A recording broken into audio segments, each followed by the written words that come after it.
There is a story that I love, and you already know how I love stories. This man was admiring a small child, and he was admiring the small child in the presence of her older brother.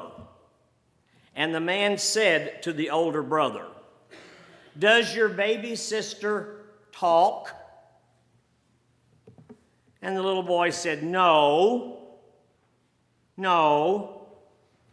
Her teeth are in, but her words have not come in yet." Have you ever been around a young child who has just learned a brand new word? The word is savored, and the word is a special joy, obviously, in the mind of that child, and the child uses that word in a variety and imaginative ways. While the Apostle Paul was not a child, something like this must have happened to him when he wrote this second letter to the church at Corinth. For in chapter 8 and 9 of 2 Corinthians, Paul uses the word eager or eagerness 9 times. He's fascinated, obviously, with this word. At one point, he uses it to pay a beautiful compliment to the Corinthian congregation. He says, "You are so rich," and he suggests a number of ways in which he finds them to be rich. And he says, "You are so rich in your eagerness." Now, this Corinthian church had problems, and no one reading this particular letter, or 1 Corinthians as well, recognizes immediately that they had problems, and they knew they had problems. However, they were deeply loved by Paul, even in the face of all their problems. And some of their problems were with Paul. It is out of this great love and out of a deep respect and out of a confidence in their future that Paul writes from his heart, "Now, as you excel in everything, in faith, in speech, in knowledge, in utmost eagerness, I want you to excel in a generous undertaking." Now, chapters 8 and 9 in 2 Corinthians have been called by many preachers the textbook for raising money in the church. Paul is trying to raise money for the mother church in Jerusalem, and he is appealing to a Greek church to give money to a Jewish church. Some task at hand. He knows that this letter will be a true test of his ability to communicate. Now, I can identify with Paul. While I am so very new to your church, here I am on this occasion making an appeal for you to pledge for 2019 next Sunday. So I have a question for you this morning. My question is this: Who taught you to give to the church? Who taught you to give to the church? And did anyone ever talk to you about tithing? Now, as you know, I love stories, and I have shared so many stories with you in my student ministry days in Kentucky. And I have shared these stories previously for this one special story today. While attending seminary in Nashville, Tennessee, I had the opportunity as a student minister to serve the First Christian Church of La Center, Kentucky. And I've identified that, and if you're here for the first time, let me just say, it was 4 miles from the Ohio River, and it was 6 miles from the Mississippi. So you get that picture? Way up there in that little northwestern corner of Kentucky, just below Illinois, excuse me. I didn't know where I was. Upon arriving at seminary at Vanderbilt in the month of September in 1962, I was told by the dean at Vanderbilt Divinity School, Houston, you have to serve a church.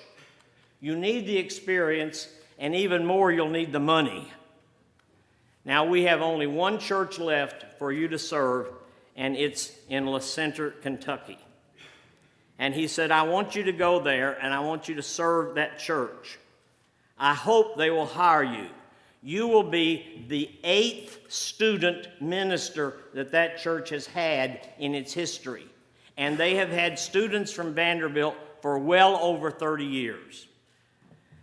So on the third Sunday in September of 1962, I was off for the church. And on that first Sunday, they had told me on the telephone, come prepared to preach, to teach a Sunday school class, to meet with the youth, and to have a few meals with us and get acquainted. So I went, and I did I fulfilled those assignments.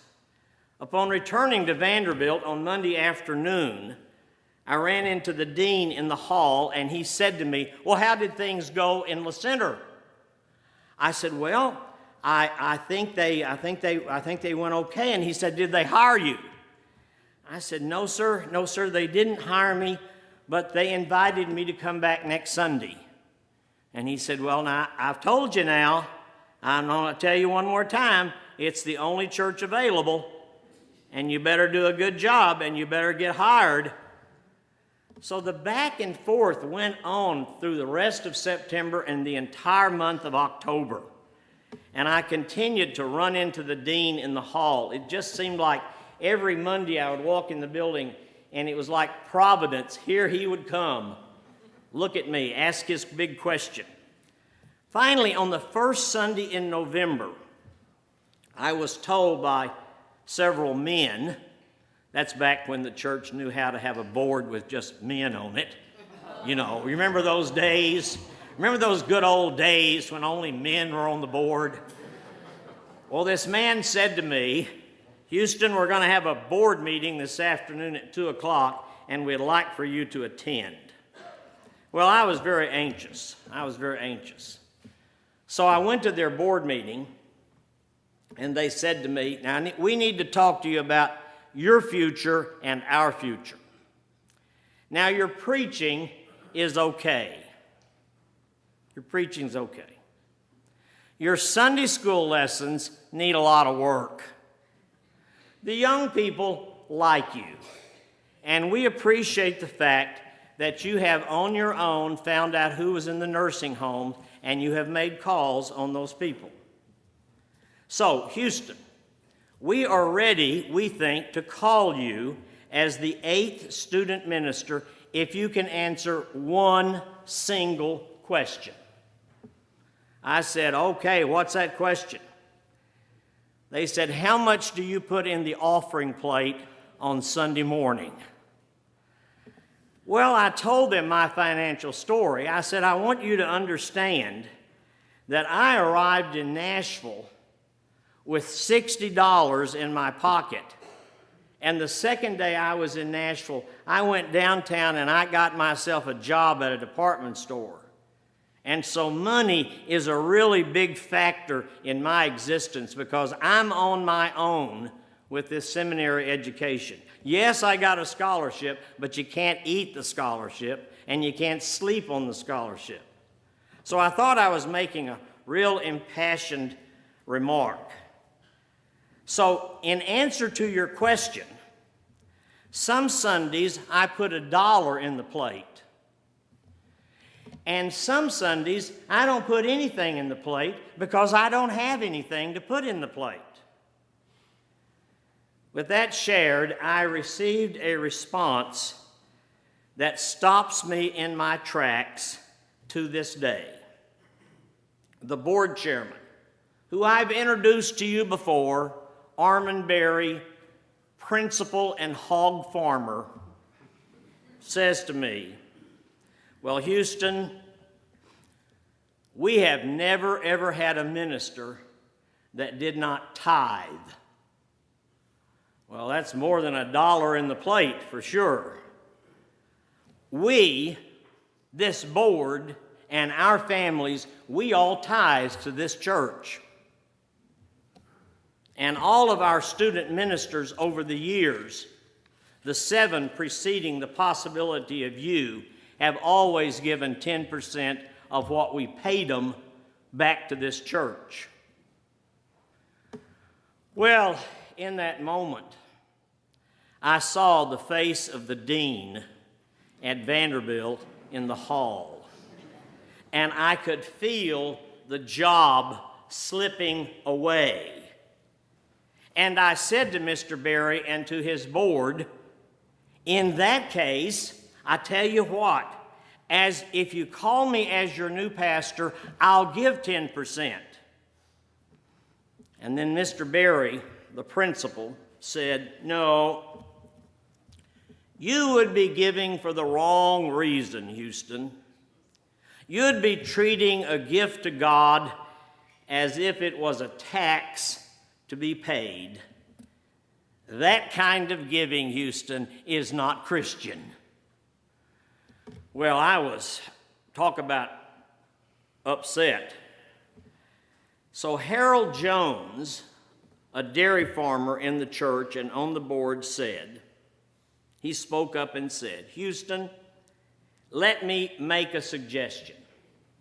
We like you. But your lack of understanding regarding giving is very disappointing. And we need to discuss this disappointment as a board. So we want you to go out and get in your car and sit there while we give this some serious thought, and then we'll come and get you after a bit." Well, as I climbed those steps out of that basement church, I felt like the whole world happened to be on my shoulders. And I must have sat in the car for at least 30 minutes before someone came out that door of the basement and signaled me to come on back in. Back inside, Mr. Berry said, "Okay, Houston, here's the plan. We'll call you as our student pastor if you will give this first year 3% back to the church. And in your second year of seminary, if you will pledge and promise to give 7% of what we pay you back to the church, and then in your senior year, you'll give 10% back to this church. Because, Houston, we're going to teach you to tithe." Well, listen, I jumped on that plan instantly. It didn't take me long to agree, and in November of 1962, I became the student pastor of First Christian Church of La Center, Kentucky. And I stayed with them until I graduated from seminary in June of 1965. Upon marrying Mary Knight in 1966, I told her that I had been taught to tithe by this church in La Center, Kentucky. And it has been our goal as a couple and as a family for 52 years, almost 52 years. While serving as a full-time pastor of several churches, we gave the entire tithe to the church that I was serving. And after going into retirement, we made a decision to split up our tithe, and so it goes to several churches, and you're part of that giving. Not a lot, but you're a part of that 10%. And we also decided to start giving to some things that we had never given to before, the Red Cross and the Cancer Society and the March of Dimes and the Salvation Army, because we had never given to any of those. We just gave to the church. Now, I want you to understand that is not the end of the story. That's not the end of the story. In 1967, I was attending the International Convention of Christian Churches in St. Louis, Missouri. And at that convention, I ran into one of my seminary friends by the name of Clark Ford. And as we chatted, he said to me, "What are you doing?" And I told him that I'd got married and where I was serving, and he was telling me about his family, and we were just sharing information. And then he said to me, "Didn't you follow Bill Paulsell at the church in La Center, Kentucky?"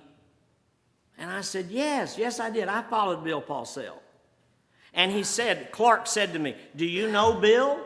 And I said, "No, because Bill got a PhD degree and he moved off to North Carolina, and I've never met him. No, I don't know him." And he said, "Well, he's right over there in the book display. You want to meet him?" I said, "Yeah, I'd love to meet him," because he had been at that church for 7 years, because he did a Master of Divinity and then he did a PhD in religion. So we go over to the book display, and Clark says, "Let me introduce you to Bill Paulsell. Bill, this is Houston Bowers. He followed you at La Center, Kentucky, and I want the two of you to meet." So we shook hands, and Clark Ford walked away. Well, we started visiting with each other, and we started talking about the people that we knew in common in La Center, Kentucky. And we were having a great time visiting with each other and getting acquainted. And then Bill said to me, "I have a question, Houston. Do you tithe?" I opened my mouth, and before I could answer, he said, "Who taught you to tithe, Houston?" And I said, "Why, it was the First Christian Church in La Center, Kentucky." And then Bill Paulsell said to me, "Before they called you, did they make you go out and sit in the car in the parking lot? Did they make you sit in the car for about 30 minutes while they discussed whether you should be their student minister or not?" I said, "Well, yes, they did." And he said, "Houston, what happened to you happened to every Vanderbilt student that ever served the First Christian Church in La Center, Kentucky. They made every one of us go sit in the car while they talked about whether or not we had learned to tithe." And let me tell you something, my friends. That's a church that knows how to teach a lesson. Amen. As we join together, standing and singing.